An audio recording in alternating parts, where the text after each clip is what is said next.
నమస్తే. మనతో ఎమ్మెల్యే పాయల్ శంకర్ గారు ఉన్నారు. సార్ ఎట్లా చూస్తారు 2 ఏళ్ల పాలన? కాంగ్రెస్ ఏమో అద్భుతంగా ప్రజాపాలన నడుస్తుందని కాంగ్రెస్ వాళ్ళు చెప్తారు. మీరేమో ప్రజా వ్యతిరేక లేకపోతే ప్రజా వంచన అని మీరు చెప్తున్నారు. ఎట్లా చెప్తారు? ఏం నిజమే అనుకుంటారా సార్ అది? గత 10 ఏళ్ళు ఈ రాష్ట్రాన్ని టీఆర్ఎస్ పార్టీ ఏ రకంగానైతే పరిపాలించి ప్రజలని మోసం చేసిందో అదే రకమైనటువంటి పంతాన్ని కాంగ్రెస్ పార్టీ ఎంచుకున్నది. ఎన్నికల కన్నా ముందు కాంగ్రెస్ పార్టీ ఇచ్చినటువంటి ఏ ఒక్క హామీని కూడా ఈ 2 సంవత్సరాలలో కాంగ్రెస్ పార్టీ తెలంగాణలో అమలు చేయలేదు. రైతులకు రుణమాఫీ పూర్తి స్థాయిలో చేసిందా? రైతు భరోసా పెంచి ఇస్తానన్నటువంటి రైతు భరోసా పెంచి ఇచ్చిందా? 2,000 రూపాయల పెన్షన్ 4,000 రూపాయలు చేసిందా? ఈరోజు కళ్యాణ లక్ష్మితో తులం బంగారం ఇచ్చిండ్రా? బాగులేవు బడుగుల బతుకులు బాగు చేస్తామని చెప్పినటువంటి 42% రిజర్వేషన్లు అమలు చేసిండ్రా? బీసీలకు ఇస్తానన్నటువంటి సంవత్సరానికి 20,000 కోట్ల రూపాయలు సప్లా నిధులు ఇచ్చిండ్రా? ఏం చేసింది గొప్పగాని కాంగ్రెస్ పార్టీ? టీఆర్ఎస్ పార్టీ పాలనకు కాంగ్రెస్ పార్టీ పాలనకు ఏమీ తేడా లేదు. ఈరోజు మిగులు బడ్జెట్గా తెలంగాణ రాష్ట్రాన్ని తెచ్చుకున్నటువంటి మనం ఈరోజు అప్పుల ఊపులో కూరుకుపోయే విధంగా కాంగ్రెస్ అదేవిధంగా టీఆర్ఎస్ 2 పార్టీలు కూడా కారణం. గతంలో టీఆర్ఎస్ పార్టీ ఏ రకంగానైతే అప్పులు చేసిందో అదే పంతాన్ని ఎంచుకొని ఈరోజు రేవంత్ రెడ్డి గారి సర్కారు కూడా అంతకు మించి అప్పులు చేస్తూ ఉన్నది. తెలంగాణ రాష్ట్రం సాధించకన్నా ముందు ఈరోజు 1,200 మంది అమరులైనటువంటి వాళ్ళంతా కూడా ఈ రకంగా తెలంగాణ ఉంటుందని ఊహించుకుని ఉంటే వాళ్ళు అమరులు అయ్యే వాళ్ళు కూడా కాదు.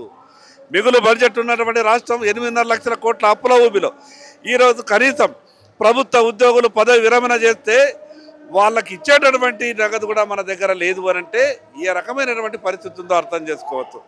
పేరుకే గొప్పగా 3,04,000 కోట్ల బడ్జెట్, కానీ అప్పుల ఊబిలో కూరుకుపోయింది తెలంగాణ. అందుకే ఈ తెలంగాణ ప్రజలందరికీ కాంగ్రెస్ పార్టీ చేసినటువంటి మోసాలన్నీ కూడా వివరించి చెప్పడానికి ఈ యొక్క ధర్నా కార్యక్రమాన్ని ఏర్పాటు చేసినాం.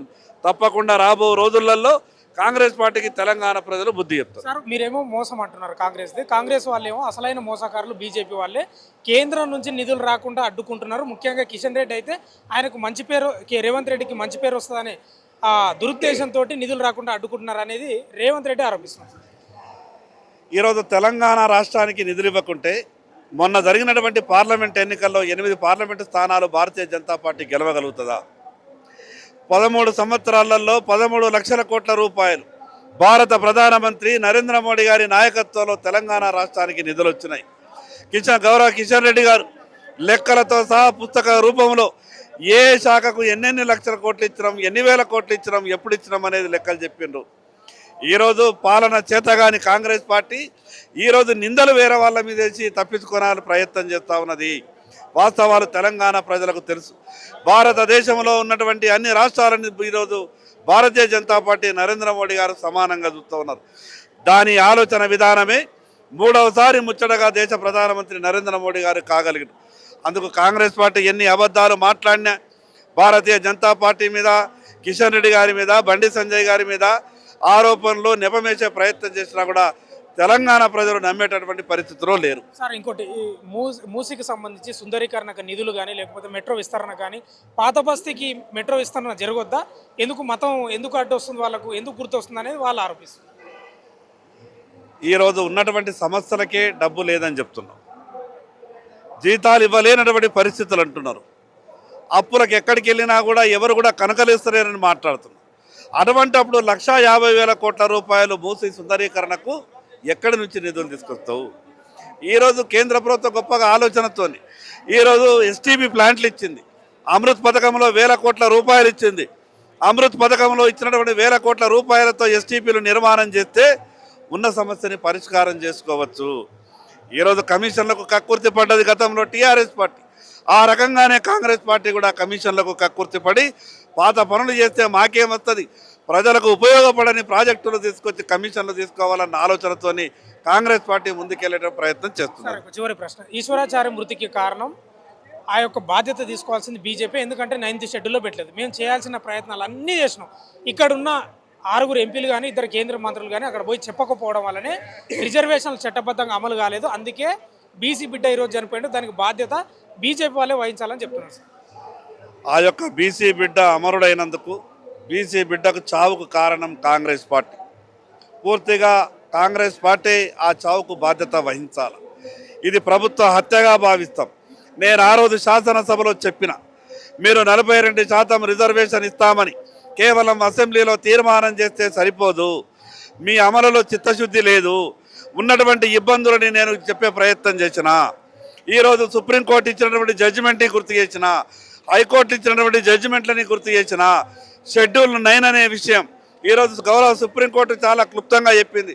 షెడ్యూల్ 9 అనే విషయం షెడ్యూల్ 9లో చేర్చినా కూడా మేము దాన్ని సమీక్షిస్తామని చెప్పారు.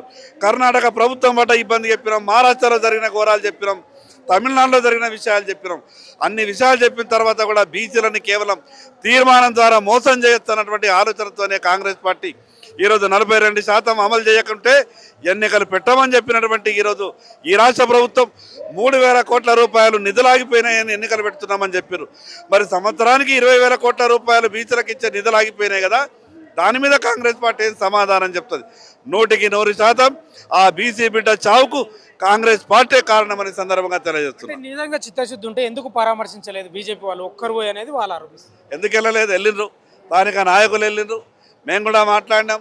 ఈరోజు భారతీయ జనతా పార్టీ శాసనసభ్యుల తరఫున కూడా ఆ కుటుంబానికి కొంత ఆర్థిక సహాయం చేసే విధంగా కూడా ప్రయత్నం చేస్తూ ఉన్నాం. ఆ బీసీ బిడ్డ చావుకు కాంగ్రెస్ పార్టీ కారణం. చివరి ప్రశ్న. బీఆర్ఎస్ మీరేమో ప్రతిపక్షం, కాంగ్రెస్కు మేమే తెలంగాణలో అని మీరు చెప్పుకుంటున్నారు.